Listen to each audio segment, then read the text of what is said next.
Mas vamos lá, pessoal, eu quero ler com você aqui, Gênesis capítulo 1, apenas os versos 26 e 27. E hoje, a minha fala aqui, eu quero trabalhar com vocês o tema da sexualidade. Então, quero ler com você, Gênesis capítulo 1, verso 26 e 27. E hoje falaremos a respeito da identidade, que se relaciona com a sexualidade, que passa pelo viés do tabu social. Quero tentar desenvolver com você esse tema, tá bom? Eu sei que daquilo que eu vou falar você já conhece. Então, se eu for repetitivo naquilo que eu disser, por favor, tenha um pouquinho de paciência comigo, tá, gente? Mas eu queria que você abrisse o seu coração aqui também, tá? Porque às vezes a gente tem uma resistência para o novo, para o conhecimento de Deus. Então, vamos lá, você achou aí? Gênesis 1, versos 26 e 27, diz assim: Então disse Deus, façamos o homem à nossa imagem, conforme a nossa semelhança. Domine ele sobre os peixes do mar, sobre as aves do céu, sobre os grandes animais de toda a terra, sobre todos os pequenos animais que se movem rente ao chão. Criou Deus o homem à sua imagem, a imagem de Deus o criou, homem e mulher os criou. Você entendeu isso aqui? Queria tentar trabalhar em cima dessa temática aqui da identidade, daquilo que nós entendemos ser o conceito da sexualidade. Vamos orar? Senhor, eu quero te agradecer por esta noite. Muito obrigado por tudo que vimos e ouvimos. Te pedimos agora, Pai, que o Senhor me capacite com humildade, que eu diminua para que Tu cresças, que Tu abençoes o meu falar, assim como ouvir da Tua igreja, que a palavra do Senhor, que não tem limites, que não tem barreira, possa alcançar os nossos corações, e que nós possamos Te glorificar na beleza da Tua santidade. Oramos no nome de Jesus. Amém. Irmãos, a minha tarefa aqui é uma tarefa nobre. Eu julgo como nobre porque falar desse assunto é um assunto desafiador. E eu queria que você entendesse uma coisa muito importante aqui. Sempre que você pensa no assunto da sexualidade, a gente tem que ter cuidado com a nossa abordagem. Por quê? Porque a abordagem da sexualidade tem a ver com viés científico. Você pode falar de sexualidade do ponto de vista da psicanálise, tem psicólogos aqui, da psicologia, da medicina, da sociologia, da filosofia. Todas as ciências têm uma certa preocupação com o tema da sexualidade. Nós entendemos que a abordagem da sexualidade é uma abordagem bíblica. Por que eu estou dizendo isso? Porque nós entendemos que Deus é o Senhor da sexualidade. E o manual da sexualidade, ao meu ver, é a Bíblia. É a Bíblia. Por quê?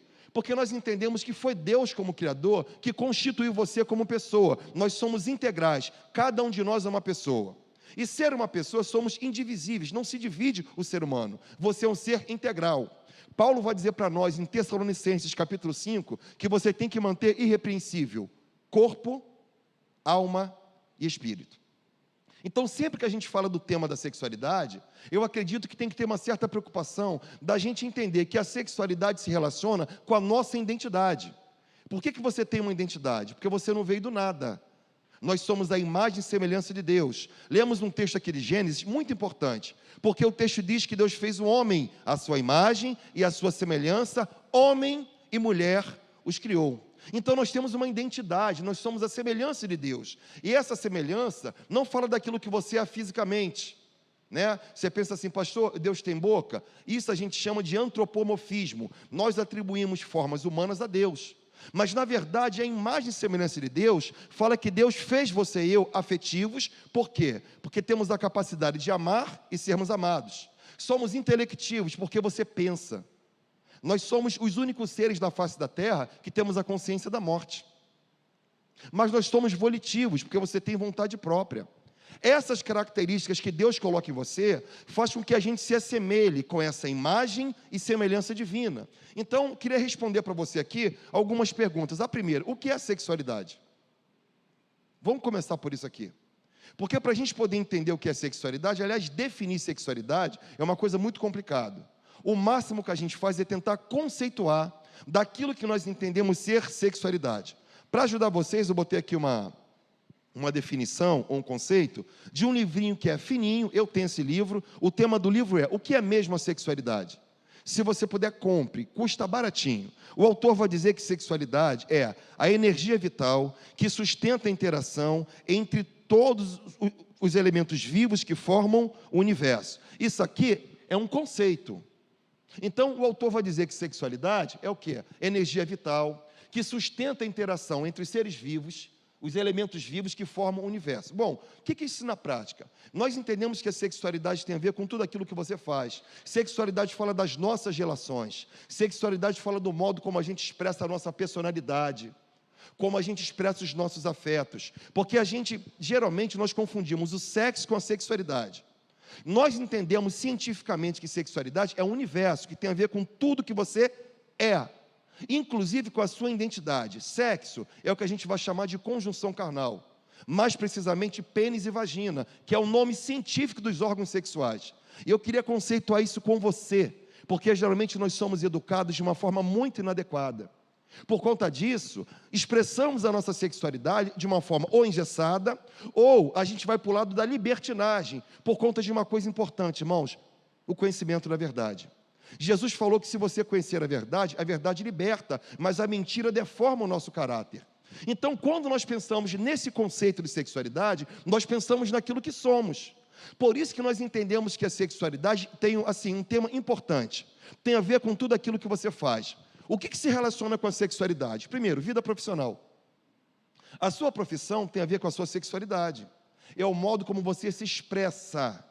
Educação de filhos tem a ver com a sexualidade. Tudo aquilo que você ensina para o seu filho, implicitamente ou explicitamente, aponta para o conceito da sexualidade. Por isso que o conceito da educação sexual, como é que começa? No dia que você coloca um filho no mundo. Muita gente me pergunta assim, pastor, quando é que eu falo de sexo para o meu filho? No dia que você gerou ele. Porque tudo que você ensina para o seu filho fala dos papéis sexuais, inclusive o papel de parede que você bota no quarto do seu filho e da sua filha. Sexualidade tem a ver com autocuidado. Por que as mulheres se cuidam um pouco mais? Faz cabelo, pinta unha, porque isso fala da imagem feminina. A sexualidade feminina tem a ver com a expressão corporal. Sexualidade tem a ver com vida religiosa. Por quê? Porque existe uma relação do evangelho, que é o nosso caso, com a nossa sexualidade. Pensa comigo aqui. Se não fosse a fé que você abraçou, como é que seria a sua expressão sexual no dia a dia? Para pensar. Sobretudo para vocês, que é o meu caso, que não vim de berço evangélico. O modo como expressamos a nossa sexualidade e a prática sexual tem muito a ver com a fé que nós abraçamos. Porque a fé que você abraça normatiza o modo como você expressa a sua sexualidade. Por isso que o evangelho tem a ver com a nossa sexualidade. Por quê? Porque o evangelho afeta todas as áreas da nossa vida. Todas as áreas. Não dá para desassociar nenhuma área da nossa vida, nenhuma, inclusive com esse conceito de sexualidade, porque sexualidade fala disso aqui, ó, fala das nossas interações com o mundo. E o fato de você estar em cima de um púlpito, pregando o evangelho, não quer dizer que somos pessoas assexuadas. Não, não, não, não, não. O mesmo corpo que você usa para sentir prazer é o mesmo corpo que glorifica o nome de Jesus. Por isso que a fé que nós abraçamos, ela normatiza o modo como a gente anda. Porque não dá para desassociar. Porque para muita gente, o que é sexualidade? É um impulso incontrolável que faz você ir para um motel com alguém. Isso é outra coisa. Nós temos o fruto do Espírito. Inclusive, cada gomo do fruto tem que se expressar no modo como a gente anda, como a gente fala, como a gente se comporta no mundo interno e no mundo externo. Vocês estão comigo? Isso tem a ver com as interações. Por isso que o evangelho, ele está intimamente ligado às expressões da sexualidade, do modo como a gente fala, como a gente anda, como a gente prega, como a gente se veste. Então você vai percebendo que esse conceito de sexualidade, isso afeta todas as áreas da nossa vida. Só que nós aprendemos de uma forma muito inadequada, porque nós fazemos uma confusão daquilo que seja sexo, que é um ponto no universo daquilo que você chama de sexualidade. Por isso que eu entendo que educação sexual é aquilo que você faz no dia a dia. A educação sexual tem a ver com a nossa sexualidade. Nós somos educados. Por quê? Porque o ambiente fundamental da educação sexual não começa na igreja, começa na família. Porque a família é o primeiro campo de influência na vida de todo ser humano. Porque todo mundo vem de um lar. A família está presente em todas as áreas da vida. Não tem como ser diferente. E quando eu falo de família, independentemente das configurações.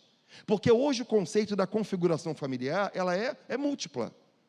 É múltipla. Hoje nós temos a família monoparental, que por sinal é a família que mais cresce no Brasil e no mundo. É onde você tem uma figura parental morando com o filho, que pode ser o homem ou a mulher, por conta da separação, da viuvez, do divórcio. Então, o primeiro campo de influência na vida de alguém é a família. Nós temos um ambiente religioso, que de certa forma é um ambiente também da influência, da mesma forma que tem um ambiente hoje que é perigoso, é o ambiente da mídia. A mídia também tem esse papel na nossa vida, de causar uma influência no modo como a gente se comporta. Então, diante disso, eu pego uma segunda pergunta: por que falar de sexualidade? Por que falar desse assunto? Porque eu acho que a sexualidade não é o assunto mais importante para se falar no púlpito da igreja, nem na escola, nem em casa. O mais importante aqui é falar da volta de Cristo. Mas eu queria que você entendesse que é o assunto mais urgente do momento. Porque o que tira muita gente do caminho do céu é exatamente a ausência de se falar sobre esse assunto. E aí você pensa assim: pastor, graças a Deus que meu filho não pergunta nada, nem minha filha. Eu só quero dizer para você que aquele que não pergunta também tem dúvida. Ou você acha que não? Porque se não pergunta para você, está perguntando para alguém. Até 2013, qual era a palavra mais pesquisada no Google? Sexo. Se era a palavra mais pesquisada, significa dizer que as pessoas têm dúvida acerca desses assuntos. Então, quando a gente fala do porquê falar desse assunto, é porque a sexualidade é um dos assuntos mais instigantes de todo mundo. Não é à toa que todas as áreas da ciência têm uma abordagem acerca do tema da sexualidade. Se cada área da ciência tem uma abordagem, significa dizer que é um assunto que gera curiosidade no coração da gente. E aí, diante disso, o que eu quero falar para você, irmãos? Da nossa ignorância. Porque o nosso problema dentro desse assunto da sexualidade, que se relaciona com a nossa identidade, é porque nós somos um pouco ignorantes. Quando eu falo da ignorância, eu falo do desconhecimento. Essa ignorância acerca do assunto da sexualidade é o que vai gerando no meio da gente mitos e tabus. O mito e o tabu não vêm do nada, irmãos. O mito e tabu também fala de um conceito social. Por que eu falo de um conceito social? Porque a nossa tendência humana é repetir modelos. Ninguém aprende nada do nada. Você aprende alguma coisa com alguém. E quando a gente pensa nessa temática da sexualidade, a gente vai multiplicando mitos e tabus porque nos falta conhecimento acerca do tema. Nós lemos muito pouco, falamos muito pouco, ensinamos muito pouco. Quando não, tem gente que acha que entende e não entende. Então, esse tema aqui é um tema que eu acho que a ignorância é tipo um terreno, que a gente vai lançando assim a semente do tabu, a semente dos mitos, isso vai se multiplicando, e a gente entende que isso para nós é uma verdade absoluta. Por isso que eu estou enfatizando aqui, que você não se despe da sua sexualidade quando você interage com o mundo, não tem como. Somos seres integrais. Por isso que a educação sexual nos ajuda a formar, eu acho que uma geração melhor do que a nossa. O nosso desejo deveria ser, da geração dos nossos filhos ou dos nossos netos, ser uma geração melhor, mais influente, mais instruída do que essa geração de hoje. Porque aí sim, irmãos, o mundo começa a mudar. Então, a educação sexual traz uma coisa muito legal para a gente. Eu acho que um conceito bom disso aqui é a gente saber tratar, inclusive, os nossos órgãos sexuais. Porque no celebrando, o que a gente percebe aqui, irmãos? A gente aprende muita coisa errada. Por que muita gente é viciada em pornografia? Viciado na masturbação? Viciado em tanta coisa que aprisiona a nossa alma, porque nós tivemos um ensino totalmente inadequado, inclusive naquilo que você chama, eu chamo de expressão corporal. Irmãos, o nosso corpo é uma coisa muito engraçada, muito importante, porque a nossa expressão corporal tem que ser uma expressão transformada e santificada por Deus. E quando a gente coloca isso aqui é uma coisa importante, porque isso vem aqui de berço, inclusive no modo como a gente chama os órgãos sexuais. Parte da disfunção que você e eu, assim, manifestamos no dia a dia, tem muito a ver com aquilo que você aprendeu errado. Como é que a gente trata a genitália? De uma forma totalmente inadequada? Por um motivo, assim, importante. Porque a gente vai denominando, assim, de partes íntimas. Você sabe que para tudo na vida tem nome, tem ou não tem? Tem nome. Qual o nome disso aqui? Isso aqui. Isso aqui. Isso aqui. Tem nome. Um nome da identidade. Como é que a gente trata a genitália masculina e feminina? A gente trata geralmente pelos apelidos. Já diz Tito, capítulo 1, versículo 15. Todas as coisas são puras para os puros, mas para os impuros, tudo é impuro. Então a gente trata a genitália masculina, geralmente, do ponto de vista da agressividade, não é assim que a gente chama? Pensa nos nomes que você cita. E geralmente a genitália feminina a gente trata de uma forma depreciativa. Não é assim geralmente que acontece? E o Evangelho é uma coisa importante, porque o Evangelho liberta o nosso coração. Porque nós entendemos que o modo como a gente manifesta a nossa sexualidade tem a ver com a identidade que você entendeu que vem de Deus. Identidade você não cria identidade. A identidade você aceita. Porque a Bíblia diz que Deus fez o homem à sua imagem e semelhança, homem e mulher os criou. Por isso que diante das muitas ideologias, que nada mais são do que um conjunto de ideias, você não tem que se preocupar com isso, tem que se preocupar com um bom ensinamento do Evangelho. Porque quando nós aprendemos a amar Jesus, o restante se torna coisa secundária na nossa vida. Então a transformação de vida que nós precisamos é essa transformação que vem de Deus. Por isso, aqui a resposta da pergunta, por que falar de sexualidade? Por conta de uma série de fatores que engessaram a nossa cabeça ou deturparam a nossa mente, que você expressa exatamente na fase adulta. Por quê? Porque sexualidade tem fase. Infância é a fase da construção. Adolescência é a fase da experiência. Fase adulta, efetivação. Terceira idade é reconstrução. Irmãos, cada fase da vida você se comporta de uma maneira. Na personalidade, em tudo, inclusive naquilo que nós entendemos como sexualidade. Mas é aqui, exatamente nesse ponto, que nós multiplicamos mitos e tabus, que faz com que vivamos uma vida que não glorifica o nome de Jesus. Bom, eu separei aqui para a gente alguns mitos e tabus antigos da sexualidade. Queria falar de alguns. Queria falar daquilo que é antigo e daquilo que é moderno, porque é diferente. Bom, do ponto de vista do conceito antigo, para os homens, tem um mito assim muito real, que é muito presente nos nossos dias. Eu falei aqui da permissividade da sexualidade que foi dada ao homem. Porque aqui tem um problema seríssimo, irmãos.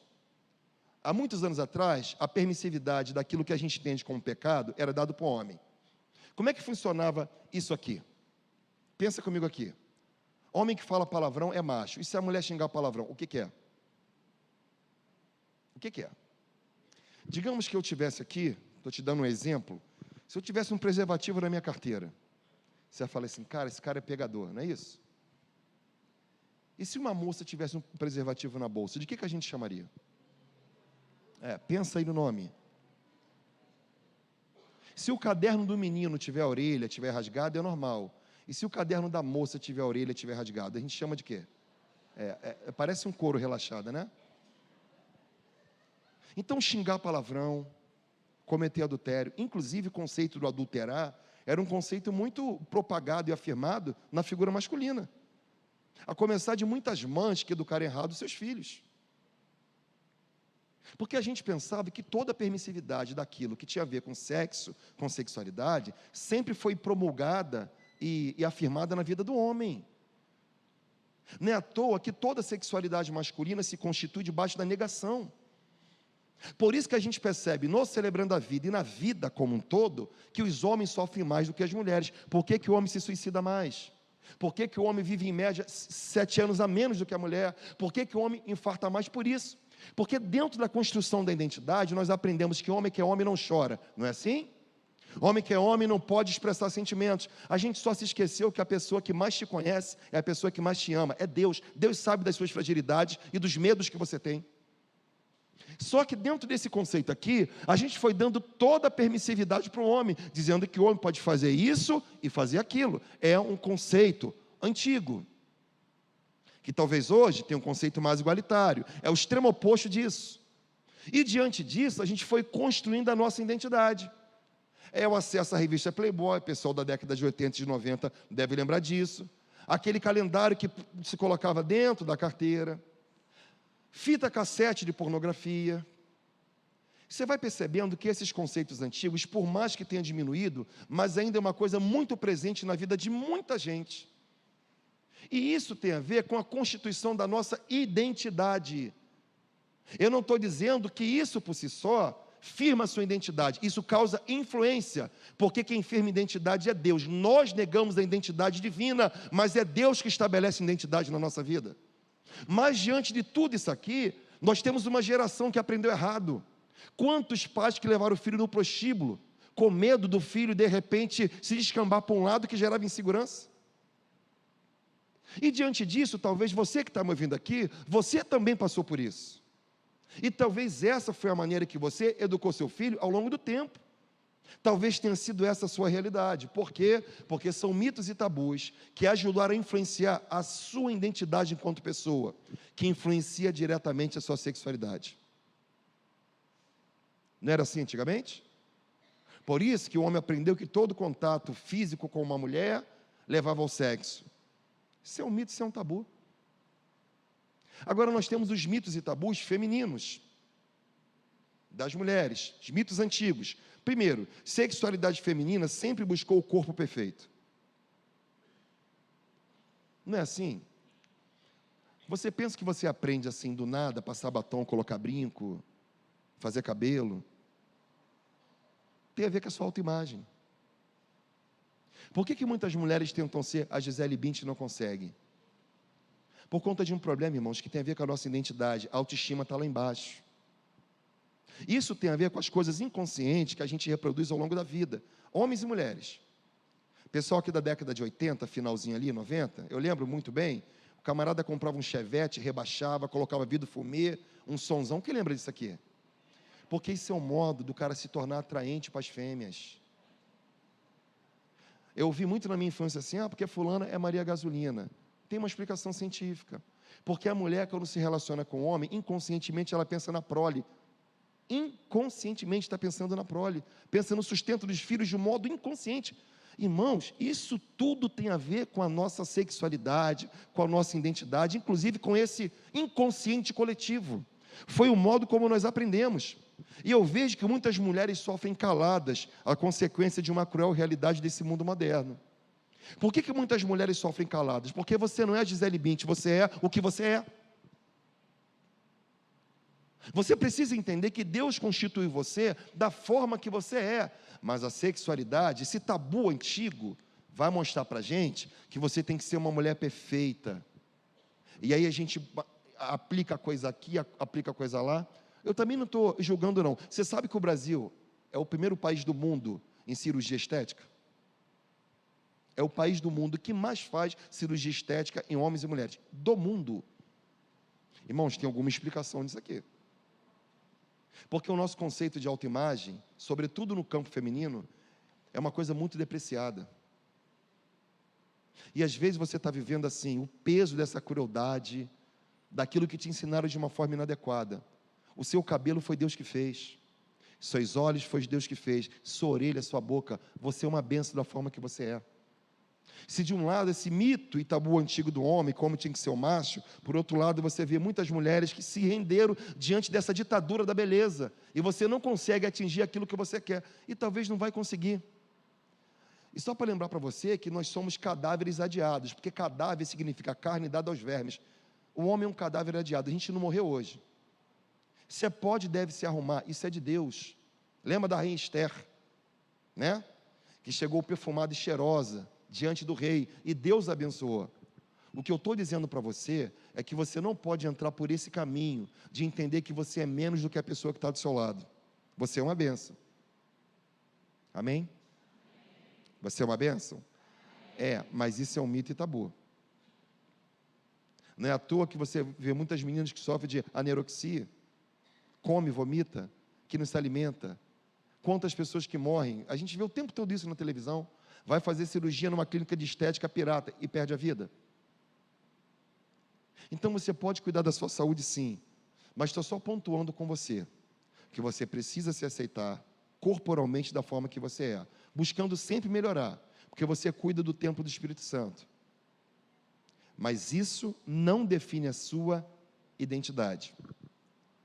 Quais os mitos e tabus modernos? Agora tem outro ponto. O mito e tabu moderno, eu diria para você que está pautado naquilo que se chama hoje de revolução afetiva. Porque dentro do conceito da sexualidade, a gente não para pensar, mas existe aquilo que se chama de revolução da afetividade. Porque tudo hoje no conceito do mundo está pautado nos afetos. Irmãos, afeto é uma coisa importante para a vida. Toda relação que é uma relação carne e osso, seja pai e mãe, marido e mulher, pais e filhos, amigos, é uma relação de afeto. Inclusive, a gente conceitua hoje família dentro do conceito da afetividade. Por que hoje a OMS vai dizer que família é tudo aquilo que você tem amor com afeto? Eu posso ser família com esse púlpito, com esse microfone. Recentemente, um americano casou com o smartphone. Pasmem, pesquisa na internet. Teve no Japão recentemente um casamento sologâmico. Um homem casou com ele mesmo diante do espelho. Porque dentro do conceito da revolução afetiva, você pode ter afeto com aquilo que você quiser. Por isso que a gente vive hoje na revolução dos pets. E consideramos os pets como filho. Porque tem a ver com a revolução afetiva.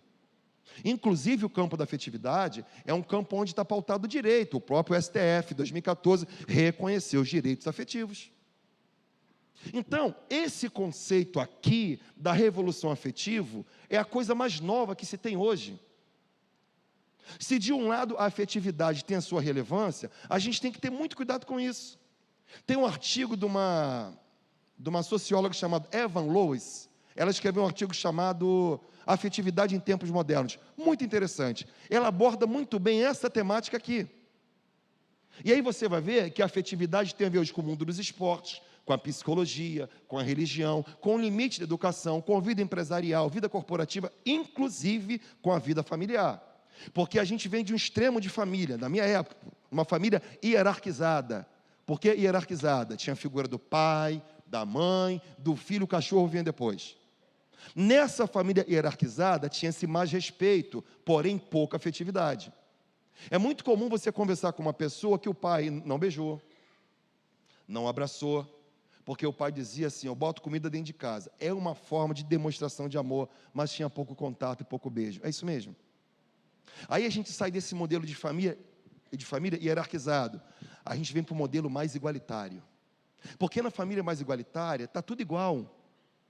Nisso que está tudo igual, nos esquecemos de uma coisa: a relação pais e filhos é uma relação de autoridade.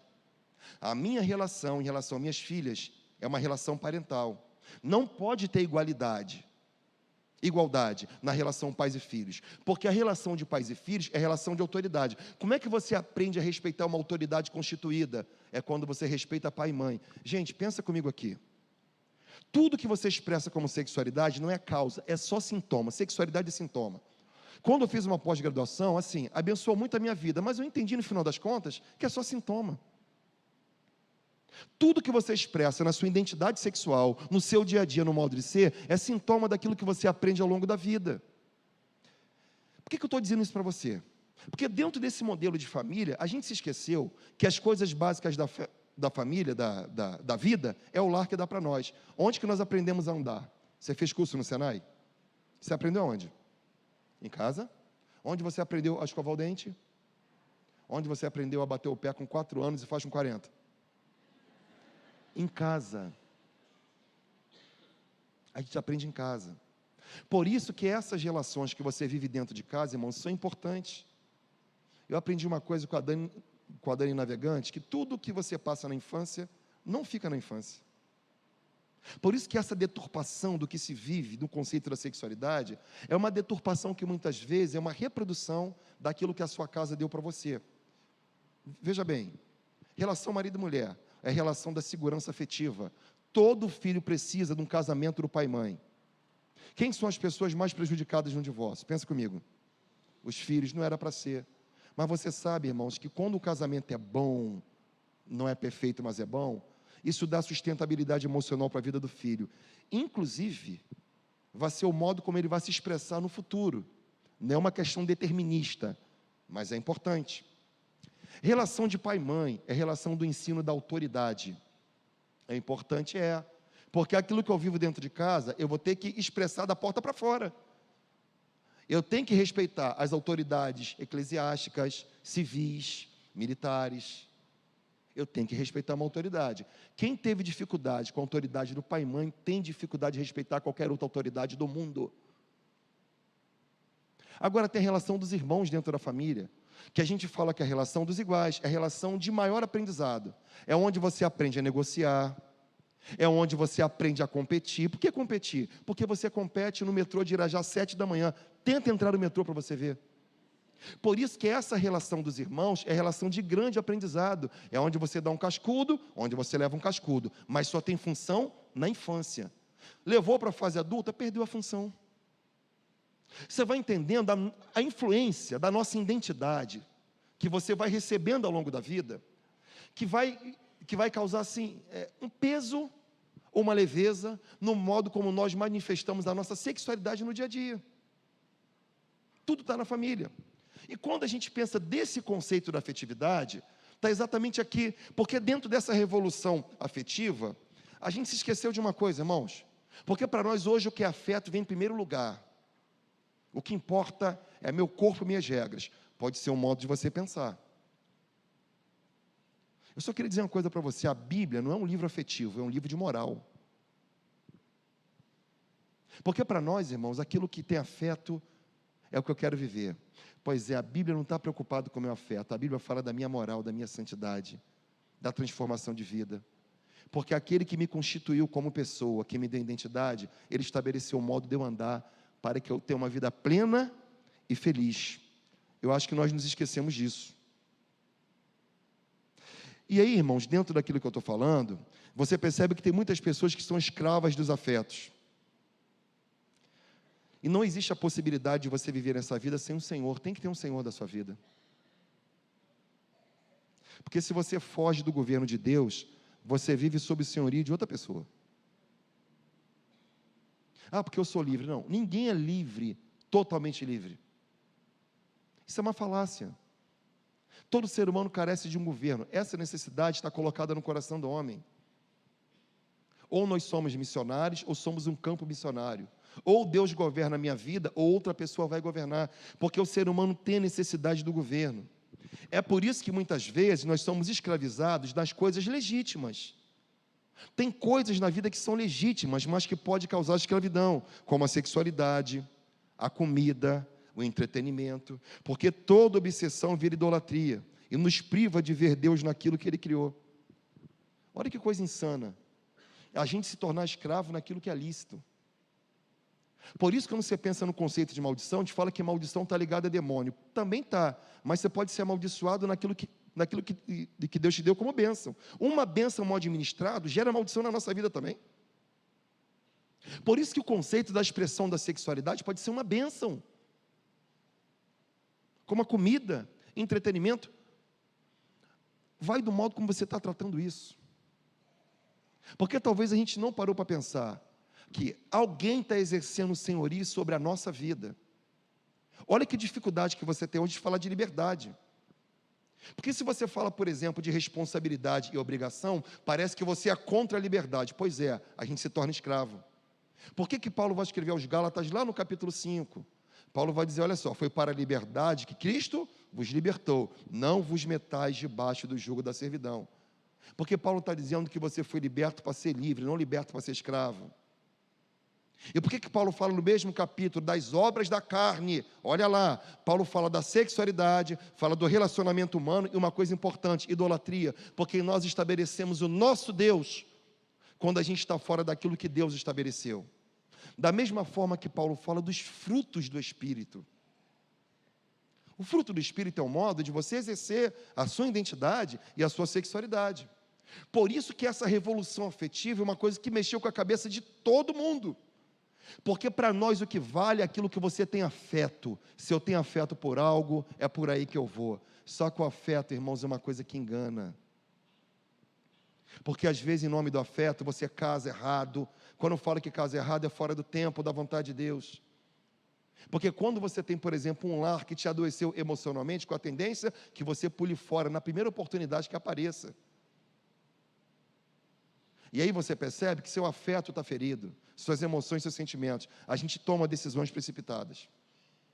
Quando não, vivemos de braço em braço, de cama em cama, buscando diante dos homens aquilo que só Deus pode suprir. Porque todo comportamento inadequado relacionado à sexualidade está na parte de cima da árvore.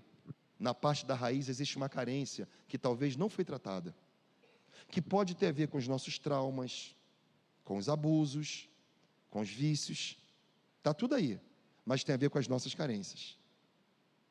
Por isso que dentro do conceito dessa revolução afetiva, isso, ao meu ver, é um conceito do tabu moderno. Porque a gente sai desse extremo de cá. Antigamente era tudo preso, então a gente vem para o libera geral. E a gente vive muito no pêndulo do relógio, sempre batendo ou lá ou cá. E a Bíblia diz que a gente tem que ter moderação. Você solteiro, por exemplo. A gente crente pensa que solteiro não tem prazer nem desejo. Isso não está na Bíblia. Você tem prazer e desejo igual qualquer outra pessoa. Mas você entende que você tem domínio próprio, que você aprendeu a esperar no Senhor, que você pode ter uma vida santa, porque a vida não se resume em cima de uma cama. Prazer vai muito além daquilo que a gente entende como sexo ou conjunção carnal. Mas na revolução da afetividade, faça da sua vida aquilo que você quiser. A gente só se esquece que toda sequência traz uma consequência. Com é a preposição, sequência é aquilo que faz em repetição. Fala-se muito dessa liberdade, mas não da consequência daquilo que fazemos. A gente não para pensar nisso. Aí, irmãos, a gente entra num fundo de poço, e como diz o pastor João, a gente começa a cavar um buraco, que nós estamos dentro desse buraco. Por isso que nós aqui nos celebramos e entendemos que nós não somos perfeitos. Talvez um vício escravizou você, um comportamento inadequado já escravizou você, e a gente só consegue se libertar quando a gente fala. Qual o nosso conceito como celebrando? É partilhar. É Tiago 5,16, confessai vossas culpas uns aos outros, e oreis uns pelos outros, para que sareis. A oração de um justo pode muito em seus efeitos. Porque tudo aquilo que você não fala, você não trata, e também não sara.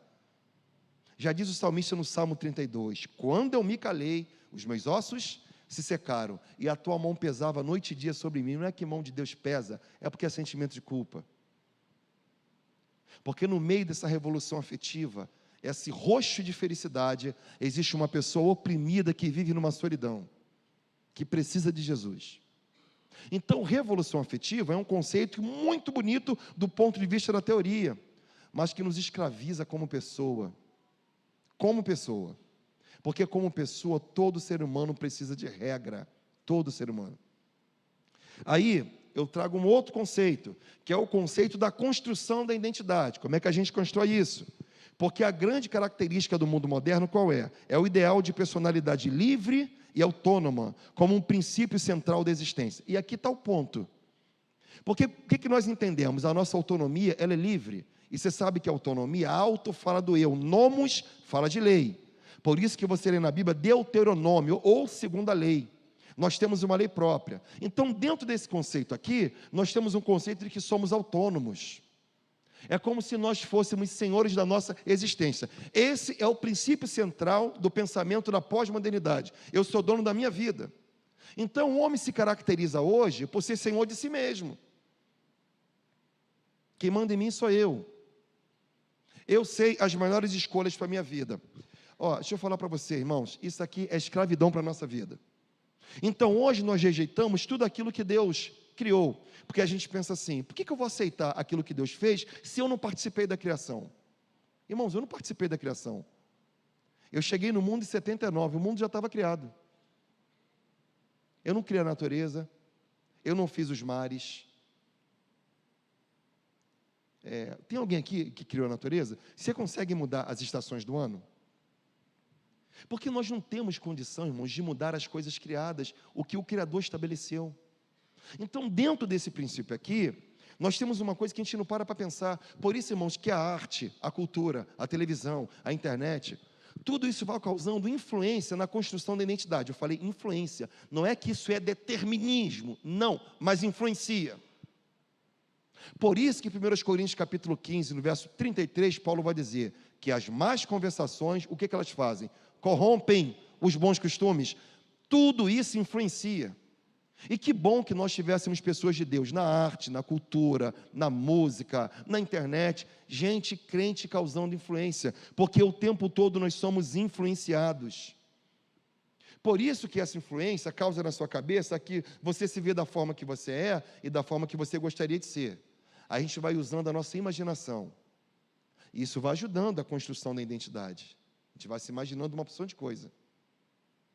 Por isso que a gente fala da disforia de gênero, que é uma desassociação daquilo que somos enquanto corpo, que tem a ver com a nossa identidade.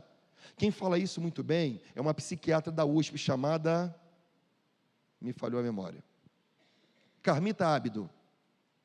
Ela fala dessa disforia, daquilo que a gente entende como conceito de gênero, que não é um conceito bíblico, porque o conceito bíblico trabalha o conceito de sexo, que é masculino ou feminino, e não tem uma terceira variação. Porque dentro do conceito da identidade, nossa identidade está em Deus. Porque olhando para Deus, o que você percebe? A expressão do masculino e do feminino naquilo que temos como identidade. Você vê Deus se manifestando como pai, aquele que põe limite, mas o Deus que se manifesta como mãe. O salmista fala que Deus amamenta os seus filhos. Deus não tem seio. É uma linguagem figurada, expressão da afetividade do Criador com a sua criatura. Fala daquela que é a mãe. Irmãos, a construção da identidade está aqui na palavra, está em Deus. Deus deu uma identidade para cada um de nós. Agora, nós podemos negar tudo aquilo que Deus criou. Então, o homem contemporâneo está comprometido em construir uma imagem de si mesmo. Daí, a função da rede social. Você pega lá, né? Você bota aquela foto sorrindo. Tá. Mas só Deus sabe como é que está a nossa vida. Por isso, quando você vê a carta do Apocalipse, a igreja de Sardes, Jesus vai dizer para o anjo da igreja: você tem nome de quem está vivo, mas você está morto. Porque nessa construção nós queremos realçar a nossa autoimagem. Você não põe foto feio quando acorda. Porque o tempo inteiro a gente quer passar para as pessoas que a nossa identidade é de gente bonita, de gente resolvida, de gente legal. Irmãos, todos nós temos pendências de vida. Todos nós temos um assunto que a gente fica sem graça, porque todo ser humano é pecador. Só que a gente pensa o mundo, talvez, depois da queda. Né? Se você voltar um pouco mais no Éden, Deus fez o homem perfeito. O modo como Adão foi criado, o modo perfeito. E Adão é a matriz de todos nós, só que o homem cai. E essa queda, isso causa crise psicológica, crise emocional, crise financeira, crise na saúde, crise nos nossos relacionamentos, crise na nossa identidade. Você pode viver aquilo que você quiser. O único ser que resolve a nossa vida, irmãos, é Jesus Cristo. Porque a nossa identidade tem que ser restaurada a partir da cruz. A cruz traz uma reconciliação e faz com que eu me veja como filho amado do Senhor, como filha amada do Senhor, é olhando para a cruz de Cristo. Por isso que essa ideia de liberdade é bíblica. Só que a modernidade separa liberdade de responsabilidade. É uma liberdade daquilo que você só pode fazer. E nos esquecemos, irmãos, que no conceito divino, nós temos responsabilidade. A Bíblia diz que um dia todos nós vamos prestar conta daquilo que fizemos com o nosso corpo. Por isso que talvez a raiz de tudo que a gente viva tenha a ver com a idolatria. Com aquilo que a gente faz como ídolo do nosso coração. A idolatria é uma coisa imperceptível para nós. Às vezes nós idolatramos o nosso corpo, o nosso conhecimento, nós idolatramos o nosso modo de viver. E deixa eu falar uma coisa para você, não fica preocupado assim, pastor, diante das ideologias, como é que eu educo meu filho? Ensina seu filho a amar Jesus, só isso. Eu não tenho preocupação com aquilo que o mundo prega. A minha preocupação é a ausência de Cristo. Porque quando nós aprendemos a amar a Jesus, colocando como Senhor da nossa vida, o restante, irmãos, está em segundo plano. Nós não temos, assim, condição de mudar a identidade de ninguém, nem a orientação de ninguém, nem o comportamento de ninguém. Quem transforma é Jesus. Porque todo comportamento do qual a gente se manifesta, nada mais é do que sintoma. O que Paulo vai nos ensinar, o que muda a nossa vida, irmãos, é isso aqui, ó, a cabeça. É na cabeça que você gera ações. Isso aqui é uma incubadora. Paulo fala em Romanos 12, versículo 2: e não vos conformeis com este mundo, mas transformai-vos pela renovação. A mente tem a ver com a identidade. Para que experimenteis a boa, perfeita e agradável vontade de Deus. Você percebe que a gente só tem a identidade transformada quando a nossa mente é transformada? Então, todo homem tem uma identidade que está fora dele. Precisamos olhar para o nosso Criador para refletirmos a imagem e semelhança de Deus. Por que está fora? Porque a gente tem que olhar para alguém. Nós somos a imagem e semelhança de Deus enquanto criatura. Mas a nossa identidade cristã, ela só pode ser estabelecida se olharmos para Cristo. Por isso que o lugar para onde você está olhando está construindo ou causando influência na sua identidade, ou no modo como você expressa sua sexualidade. Por graça e misericórdia, irmãos, eu aprendi a olhar para Jesus. Por isso que em Jesus, Jesus não está assim, te culpando pelo que você fez no passado. Todos nós temos um passado aqui. Por isso que aquilo que você fez de errado no passado, não é um fator determinista para Deus te condenar. Não, não, não, não. Você pode ter uma identidade nova, você pode ser transformado. Olha para a Bíblia. Olha para Raabe. Olha para a mulher de João capítulo 8. Olha para a vida de Manassés. Olha para a vida de Sansão. E olha para José também, que foi um cara que se manteve íntegro, sexualmente falando. Você vai percebendo o comportamento de cada personagem bíblico. E um modo de expressar a identidade, o comportamento diário.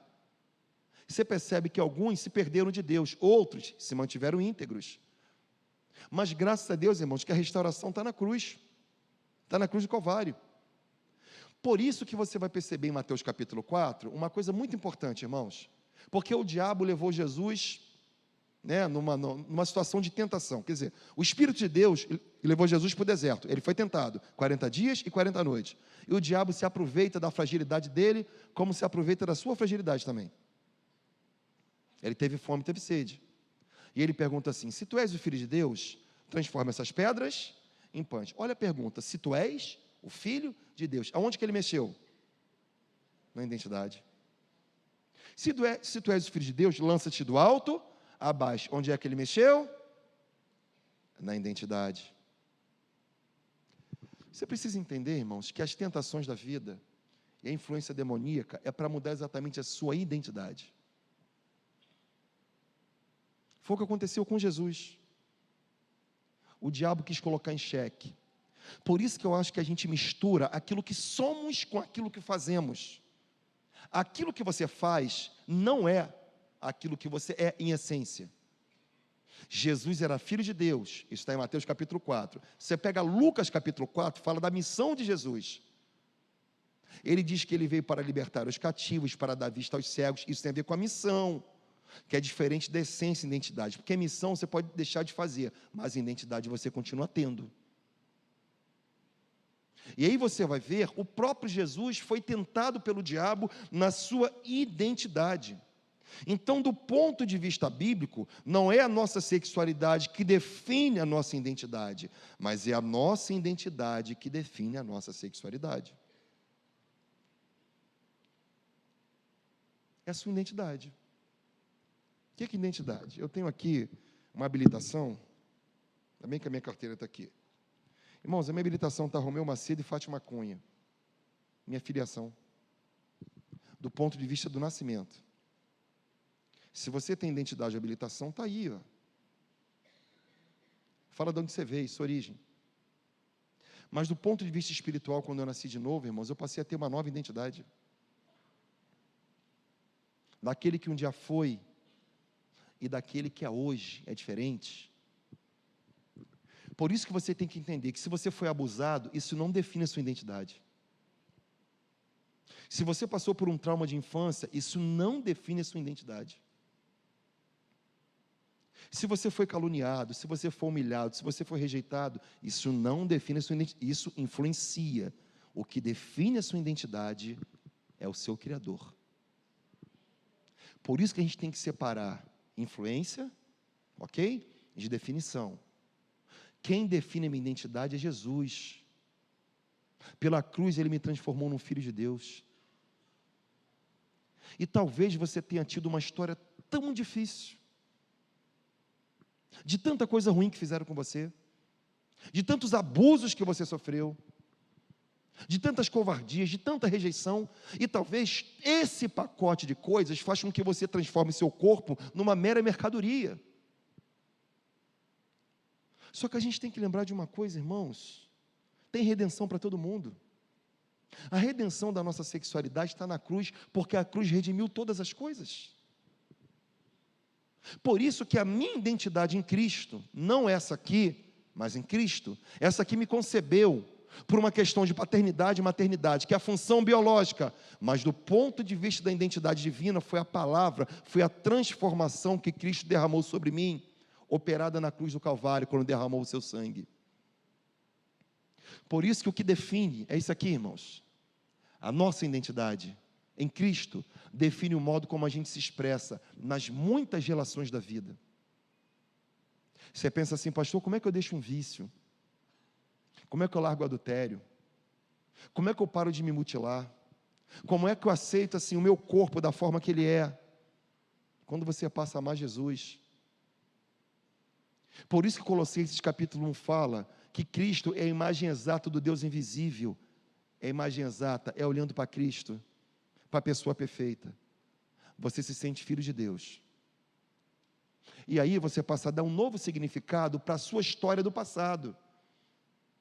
Porque Jesus fala sobre isso. Se os teus olhos forem bons, todo o teu corpo será luz.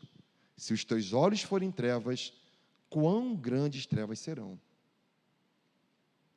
Talvez tenha um desejo que está te escravizando. Você não sabe o que fazer. Meu conselho para você, vai para a cruz. Clama pelo sangue de Jesus. Porque na cruz nós crucificamos os nossos desejos, as nossas tentações. A Bíblia diz, irmãos, que não tem assim, que Deus dá escape para todo mundo. E o Evangelho me ensina que se alguém vem após mim, negue-se a si mesmo. Toma a sua cruz e siga-me. Por isso que eu entendo que esse impulso que Deus coloca em nós, que tem função de prazer e função reprodutiva, por quê? Porque se o ser humano todo perder o impulso, daqui a 40 anos a humanidade acaba. Mas não quer dizer que esse impulso te escraviza. Impulso a gente tem. Inclusive o conceito da erotização é um conceito bíblico. Está em Gênesis 2, verso 25. Homem e mulher estavam nus e não se vergonhavam. Você vê que no Éden tinha nudez, mas tinha respeito. Aí a psicologia descobriu que o corpo de mulher vem de cerveja, vem de chinelo, vem de carro. Já viu o tanto de cena de carícia que passa na televisão? Isso tudo foi causando influência na vida da gente. A gente passa a ter uma mente deturpada. E às vezes, irmãos, a gente vai abrindo uma porção de portas das quais a gente não sabe nem como fechar. Queria dizer para você que a gente fecha essas portas quando a gente recebe Jesus como Senhor da nossa vida. Porque quem afirma a nossa identidade, irmãos, é Jesus. Por isso que para Jesus começar o seu ministério, ele precisou ter identidade afirmada. Irmãos, eu fico pensando assim, Cristo viveu 30 anos se preparando para 3 anos de ministério. Essa conta não fecha. E no dia que ele foi batizado, aos 30 anos de idade, o texto diz, e ouviu-se uma voz que dizia, este é meu filho amado, em quem me comprazo. Deus afirmou a identidade dele como filho, ele estava preparado para cumprir a missão. Perceba com quanto ele fosse o filho de Deus perfeito. O texto fala que a voz do Pai disse, este é meu filho amado. A mesma voz, irmãos, que falou lá no Jordão quando ele foi batizado, é a voz que está dizendo para você, você é filho amado, você é filha amada. Talvez as circunstâncias da vida te escravizaram sexualmente. Talvez aquilo que você aprendeu como liberdade, você não entendeu que é escravidão. A verdadeira expressão da sexualidade é quando nós olhamos para Jesus como autor e consumador da nossa fé. Porque tudo que você passou lá atrás, ou que você tem vivido hoje, que desagrada o coração de Deus, não te define, mas te influencia. O que te define é Jesus como Senhor da sua vida. Quero convidar o ministério de louvor aqui. Te convido a se colocar de pé para a gente poder louvar o Senhor nesta hora. Eu queria orar por você. Eu queria orar por você e queria te convidar para estar com a gente, nos celebrando, quando começarem as nossas partilhas. Porque talvez assim como eu, que careço de estar lá partilhando, para que eu possa restaurar minha identidade, talvez você também precisa. Eu não sei se o mito e tabu antigo te engessou, ou quem sabe o conceito moderno te engessou. Quero dizer para você que Deus quer que você seja liberto. Porque a libertação está na cruz. Você pode estar com a vida enrolada naquilo que é lícito. Talvez você está usando de forma inadequada aquilo que Deus te deu como dádiva. A sua expressão, do modo de ser, das interações da vida, que a gente chama de sexualidade. Vamos louvar o Senhor?